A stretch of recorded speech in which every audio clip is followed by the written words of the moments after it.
So I'm hoping this is recording. Player name. A digital adaptation of John Buchanan's espionage thriller. This had a really cool intro of credits, which unfortunately I did not. I won't bore you with why. So what do I hit? Just continue? Rotate your mouse clockwise to advance the text. What?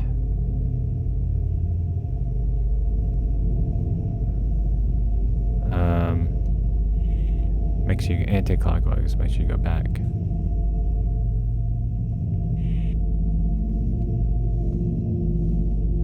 Well, anti-clockwise does nothing. Rotate your... Are you serious? Your mouse clockwise to advance. Anti-clockwise makes you go back. Okay. I'm like moving my mouse around. When you reach the end of the string of text, you will see a diamond. Simply left-click anywhere to advance the scene, moving the story forward. Why can't you just make it click? Okay, already, that's... The 39 steps is largely a pointer-free experience. Fine. But when you see one, that's your cue to interact. Okay. Apartment.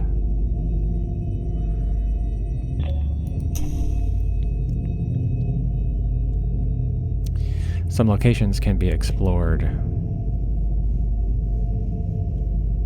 When in explore mode, you can click and drag the mouse to look around. Okay. You can also interact with glowing objects. Glowing paper. Bennings Bank.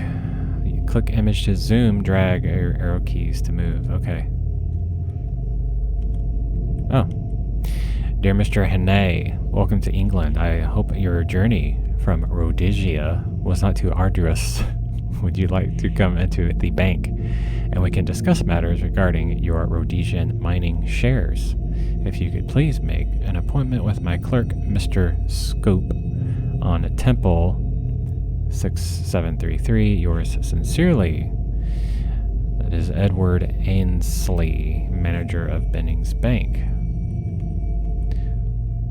Okay. Show text. Okay. Okay. Back. Okay. I guess I'm done. Awarded the graduate. No. What is... Let me see what... Congratulations, you made it through the short tutorial and have been given an award. I'm not giving you an award. There are 15 more of these to collect. How about the blurry text on top? Why can't I read that? You shortly begin a journey through the 39 steps. All progress will be autosaved, but can also use bookmarks to manage your progress and revisit key scenes. Right-click or hit spacebar to return to the main menu during play. This also acts as pause. New event, The Wrong Ditch.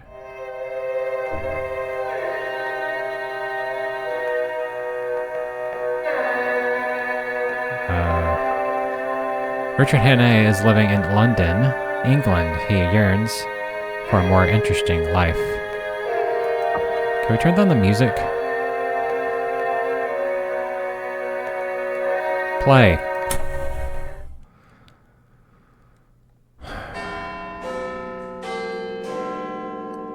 Monday, 18th of May, 1914. It's a long time ago.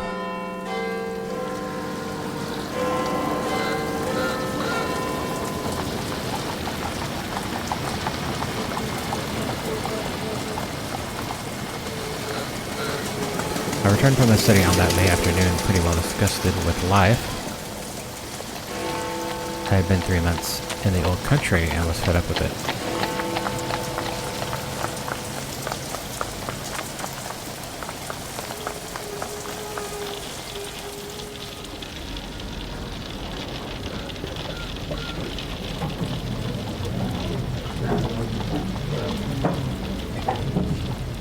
Richard Hannay, you have got into the wrong ditch, my friend, and you had better climb out. Is that a ghost? The present, the child, the carer, the teenager, soldier, working man. A lot of imperious ladies asked me to tea to meet schoolmasters from New Zealand and editors from Vancouver, and that was the most dismal business of all. I had no real pal to go about with, which probably explains things. Plenty of people invited me to their houses, but they didn't seem much interested in me. I had counted on stopping in London for the rest of my days, but from the first I was disappointed with it. I was the best bored man in England. I can't even click. Can I not? Okay. The child. My father had brought me out from Scotland to South Africa at the age of 6, and I had never been home since. I grew up in the Cape Colony, which was then under British rule. Teenager. I spent much of my time by the Zambesi, where I would fish. There are several hundred species in its waters, including the infamous tigerfish and Zambesi shark. The wide open spaces of Veld also interested me greatly, and the various methods of survival in such an uncompromising landscape. Working man. I had earned my pile, not one of the big ones, but good enough for me. I had put in 3 years prospecting for copper in German Damaraland and spoke the German tongue pretty frequently. I went on to become a mining engineer in Kimberley, where I was instrumental to the formation of De Beers Consolidated Mines. The diamond mines were a rough business with countless good men lost in horrific accidents. Okay, the soldier. I served the British forces during the Matabele conflict and was decorated for my role. I served 2 years with the Imperial Light Horse and was an intelligent officer at Delagoa Bay. In the Second Boer War, I lost many friends during those wars. And here's a picture. The carer. My final years in Africa were in the municipality of Bulawayo, where I had fought during the Matabele War. I resided once again with my father, who had taken ill. After he died, I decided to leave the Cape and head back to the old country. Here's a map. Okay, I'm done. Oh, present. Ask me to tea. Okay, I had to remind myself. So he's bored. Done. And a ghost. Here I was, 37, sound and wind and limb, with enough money to have a good time, yawning my head off all day. Oh, that's too bad. Collected, Richard Hannay. Stop showing me the last thing first. I had a long drink. I didn't get to read that. No. They were full of the Row and their Near East, and it was an article about Carol Lides, the Greek premier. From all accounts, he seemed the one big man in the show, and he played a straight game too, which is more than could be said for most of them.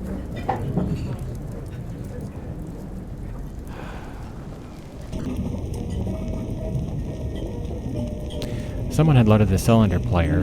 I felt a deep nostalgia for my homeland of Scotland as Annie Laurie filled the room. Scotland? I don't remember him saying anything about Scotland.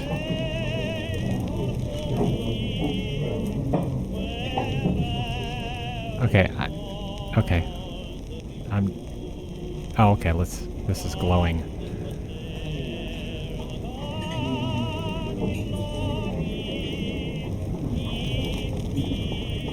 presented to Richard Hannay, intelligent officer, Annabelle Moore, 1897, soldier of the British Empire.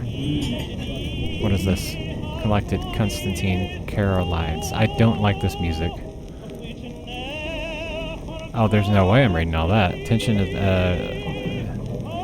the Balkan. Am I supposed to read all this? That's not what I wanted to do. I was experimenting.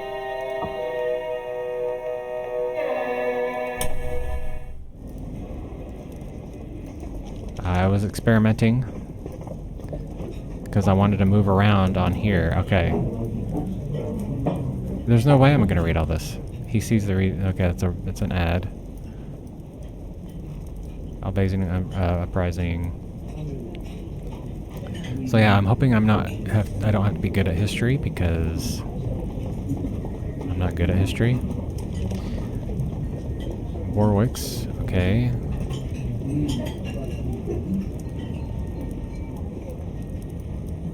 Empire, okay, yeah,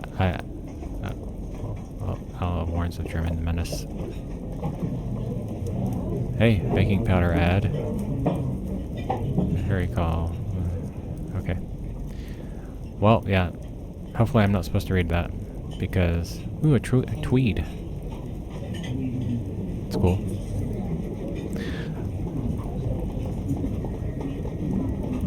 Just, because, yeah, I'm not going to read all that. Oh, I guess I could have clicked on show text, but I still would have read it. Newspapers, okay. Pratt's Fashion for Men. Show text. Who is this? Okay. Next Saturday will be flown. Seriously? So, yeah, I'm not gonna read all this. Back. Get me out of here. Okay, back. The fire is glowing. I guess I shouldn't look at that. Here's a British Empire map of the world. Okay. Ooh, wow, okay, that's cool. New Orleans, Dallas. Dallas is on there. Okay. Canada, Australia. British possessions, different continents. Okay. So I'm hoping this is an appropriate game for a video. I don't know if people watch this. Our Empire at Home and Abroad. Yeah, am I supposed to read this? How? What's this? Fishing. Salmon and trout. Alright. Back. I'm done. I am very done here.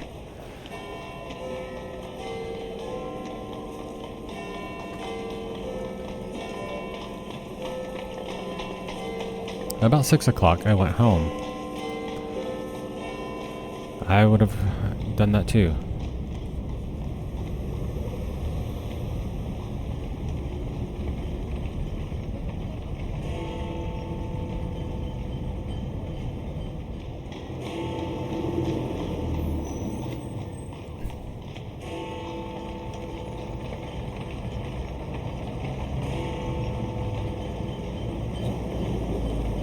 My flat was the first floor in the new block behind Langham Place.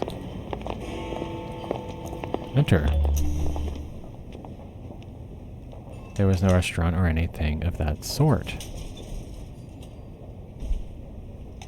Each flat was quite shut off from the others. Cool.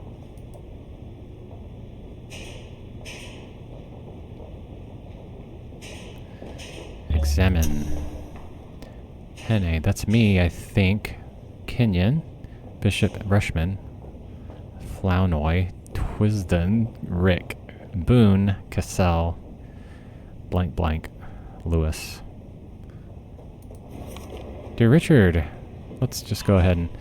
How's London? I do hope Paddock is looking after you well, and that your luck is luck on the horses is lasting out 10-1. It is. Here's a tale for you. Last month in the Kalahari, I found myself in a tight spot. After 2 days of a plan on the plane, I lost my way and could not find the river. I was forced to go out without water for 3 days and 5 without a morsel of food, save for a few mopane worms, an excellent source of protein which steered me away from starvation. Then I ran into an old chief to whom I owed money. Because of my debt, he refused to help me, so I had to continue on my feet. The desert is not kind to any man, but I made it out, and a man in Tanganyika sold me a Rhodesian Ridgeback, which will be my partner in my future hunts. I have named the animal Shaka after the old Zulu chief, and will take him to the Congo with me where I go for the elephants. I plan to leave next week if I can get my new rifle finished in time. Yours, Peter PNRR. Get me out of here.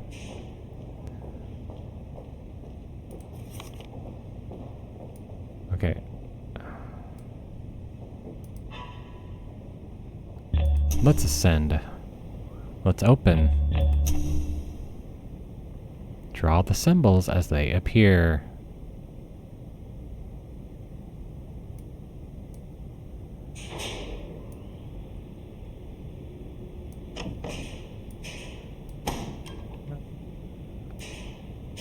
Okay, I like the markings. Okay, here's another. Paddock, that's me home. I'll be heading out for dinner.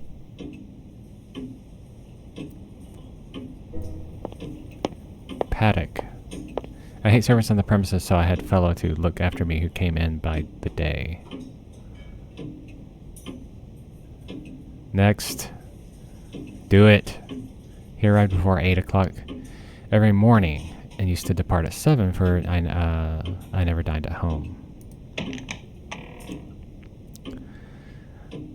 So, yeah.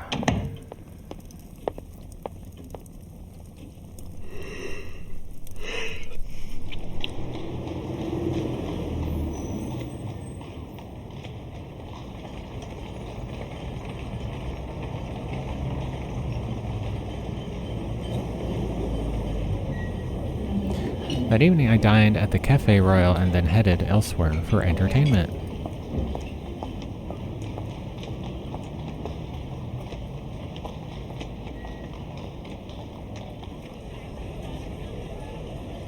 Alhambra.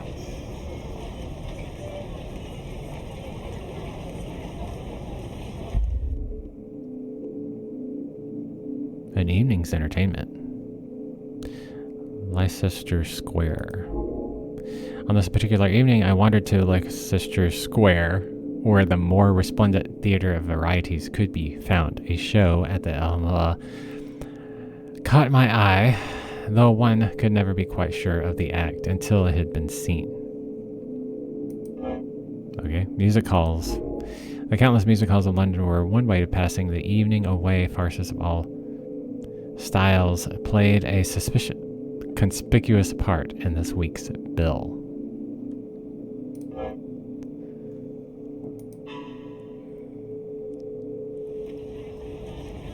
It was a silly show. I did not stay long. Yeah, I'm about to leave too. Yeah.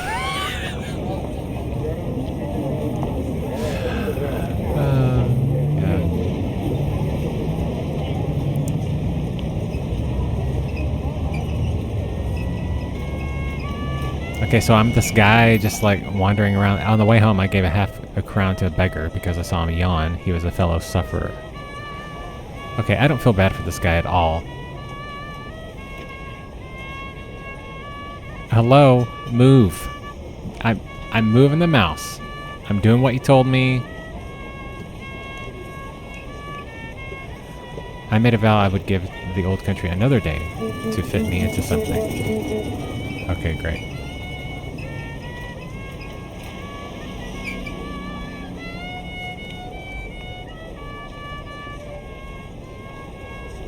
If nothing happened, I would take the next boat for the Cape.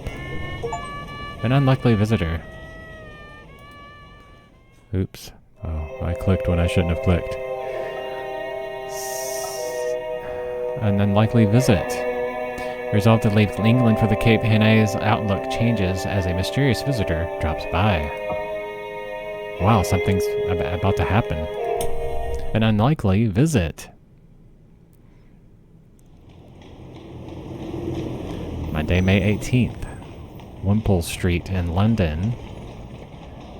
I don't even remember the previous date.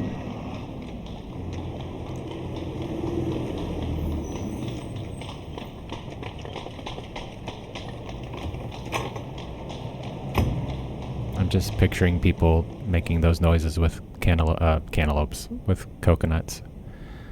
Open. Hey, Hey. can I speak to you? May I come in for a minute? I recognized him as the occupant of a flat on the top floor, whom I had passed the time of days on the stairs. He was slim with a short brown beard and small, gimlety blue eyes. His hand was pawing at my arm. I motioned him in. Weird. Okay, here's this little...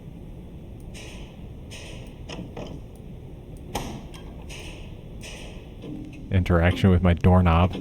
No sooner was he over the threshold than he made a dash for my back room, where I used to smoke and write my letters. Okay. Then he bolted back. Is the door locked?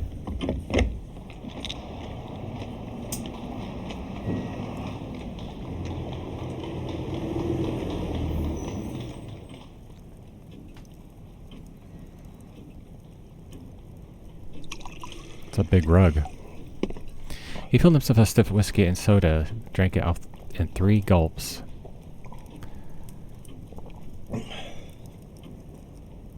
I sat down in an armchair and lit my pipe. I was pretty certain that I had to deal with a madman. I'm very sorry. It's a mighty liberty, but you look like the kind of man who would understand. I've had you in my mind all this week when things got troublesome. Say, will you do me a good turn?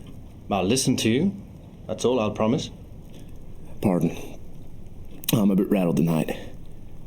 You see, I happen at this moment to be dead. What does it feel like? A smile flickered over his drawn face. I'm not mad. Yet. Say, sir, I've been watching you, and I reckon you're a cool customer. I reckon, too, you're an honest man and not afraid of playing a bold hand. I'm gonna confide in you. I need help worse than any man ever needed it. I want to know if I can count you in.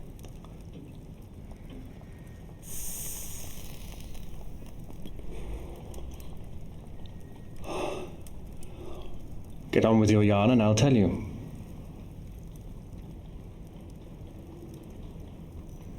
Yes, get on with your yarn. Oh, great. The queerest rigmarole. Franklin P. Scudder was an American from Kentucky. After college, being pretty well off, he started out to see the world.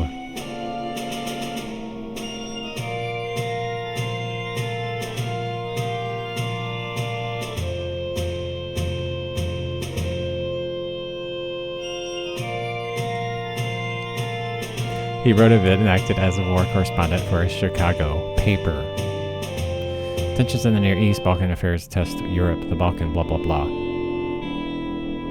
He played about with politics first for interest, then he couldn't help himself. Then he made his discovery.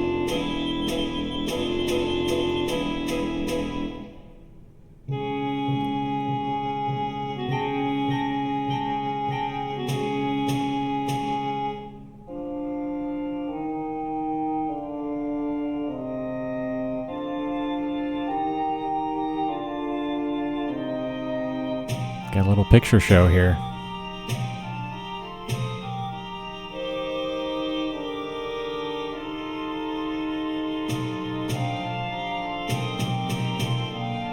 Way behind all the governments and armies, there's a big subterranean movement going on. Okay. Engineered by some very dangerous people.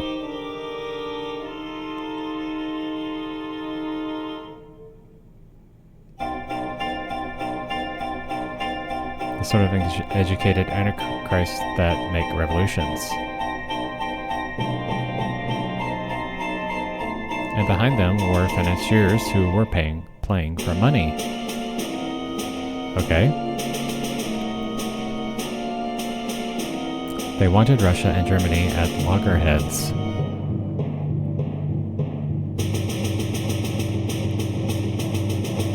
Everything would be in the melting pot. The anarchists looked to see while the capitalists would make fortunes by buying up wreckage. And Scudder had himself convinced that Jewish men were all behind it all. Okay.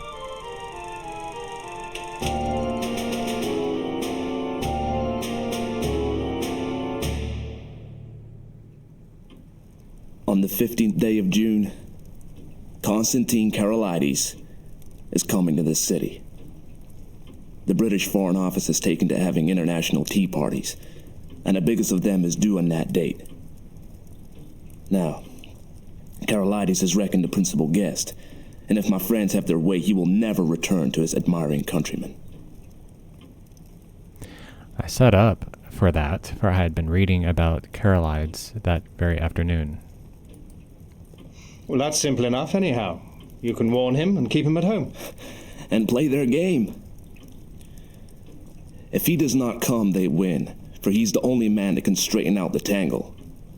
And if his government are warned, he won't come, for he does not know how big the stakes will be on June the 15th. I was beginning to get bored. I was beginning to get interested in the beggar. What about the British government? They're not going to let their guests be murdered. Tip them the wink, and they'll take extra precautions. No good. They might stuff your city with plainclothes detectives and double the police, and Constantine would still be a doomed man. He'll be murdered by an Austrian, and there'll be plenty of evidence to show the connivance of the big folk in Vienna and Berlin. It will all be an infernal lie, of course, but the case will look black enough to the world. But it's not going to come off if there's a certain man alive right here in London on the 15th day of June. And that man is going to be your servant, Franklin P. Scudder. Collected Scudder.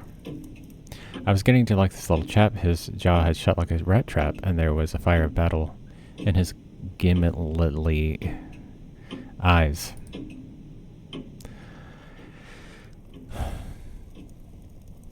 Where did you find out this story? I completed my evidence 10 days ago in Paris. I can't tell you the details now, for it's something of a history. But when I was quite sure in my own mind, I judged it my business to disappear. And I reached this city by a mighty queer circuit. Till yesterday, I thought I had muddied my trail some, and was feeling pretty happy. Then... The recollection seems to upset him, and he gulped down some more whiskey. Then I saw a man standing in the street outside this block. I used to stay close in my room all day, and only slip out after dark for an hour or two. I watched him for a bit from my window, and I thought I recognized him. He came in and spoke to the porter. When I came back from my walk last night, I found a card in my letterbox. It bore the name of the man I want least to meet on God's earth. I think that the look in my companion's eyes, the sheer naked scare on his face, completed my conviction of his honesty. What did you do next? I realized I was bottled as sure as a pickled herring, and that there was only one way out. I had to die. If my pursuers knew I was dead, they would go to sleep again. How did you manage it? I'm about to go to sleep again. How Scudder died. Step 1. I'm about 95% confused. I told the man who valets me that I was feeling pretty bad and got myself up to look like death. That wasn't difficult, for I'm no slouch at disguises. Okay, so I'm guessing this is this guy. Makeup clay too much. I've run out of clay. Okay. Step 2. Then I got a corpse. You can always get a body in London if you know where to go for it. I fetched it back in a trunk on the top of a four-wheeler, and I had to be assisted upstairs to my room.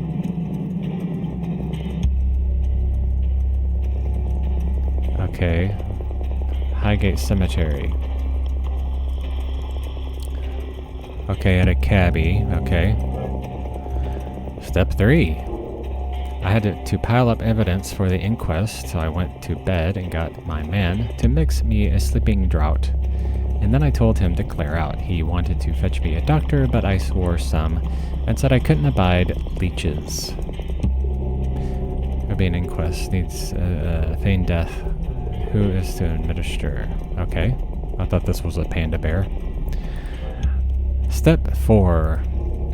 When I was left alone, I started to fake up that corpse. He was my size, I judged. He had perished from too much alcohol, so I put some spirits about the place.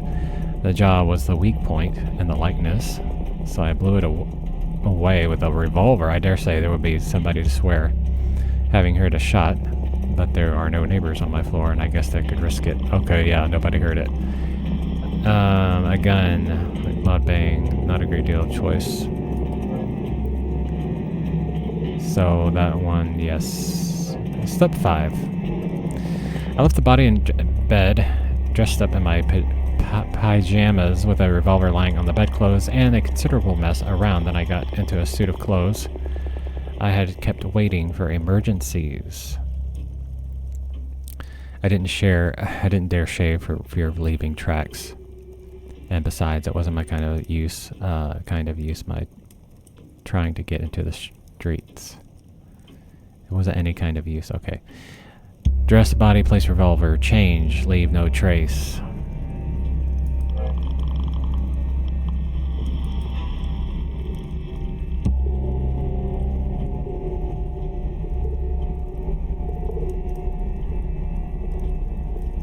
Couldn't tell what that was. I had had you in my mind all day, and there seemed nothing to do but to make an appeal to you. I watched from my window till I saw you come home, and then slipped down the stair to meet you. He sat blinking like an owl, fluttering with nerves and desperately determined. There, sir. I guess you know about as much as me of this business.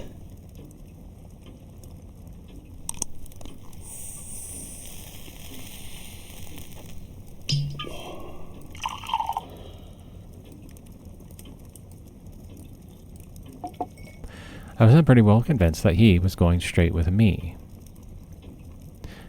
It was a wild sort of narrative, but I had heard in my time many steep tales which had turned out to be true, and if he wanted to get a location in my flat and then cut my throat, he would have pitched a milder yarn. Hand me your key, and I'll take a look at the corpse.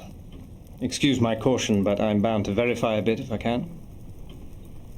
I reckoned you'd ask for that. But I haven't got it. It's on my chain on the dressing table. I had to leave it behind, for I couldn't leave any clues to breed suspicions. The gentry who are after me are pretty bright-eyed citizens. You'll have to take me on trust for the night, and tomorrow you'll get the proof of the corpse business right enough. I thought for an instant or two. Right. I'll trust you for the night. I'll lock you into this room and keep the key. Just one word, Mr. Scudder. I believe you're straight.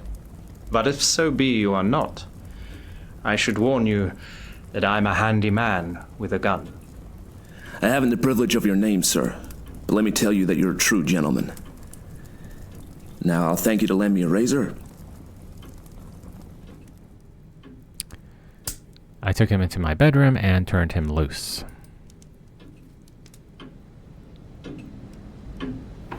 Half an hour time, a figure came out that I scarcely recognized. Okay. My hat. Mr. Scudder. A new man. Similarities. Only his... There's that word again. Hungry eyes were the same. Differences. He was the very model, even to the brown complexion of some British officer who had had a long spell in India. He was clean shaven. Shaven clean, his hair was parted in the middle, and he had cut his eyebrows. Okay. Good to know. Not Mr. Scudder. Captain Theophilus Digby of the 40th Gurkhas. Presently home on leave. I'll thank you to remember that, sir.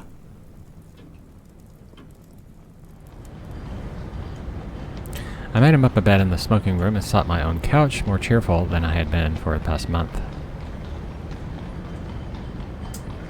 Things did happen occasionally, even in this godforsaken metropolis. Deeper into this mess.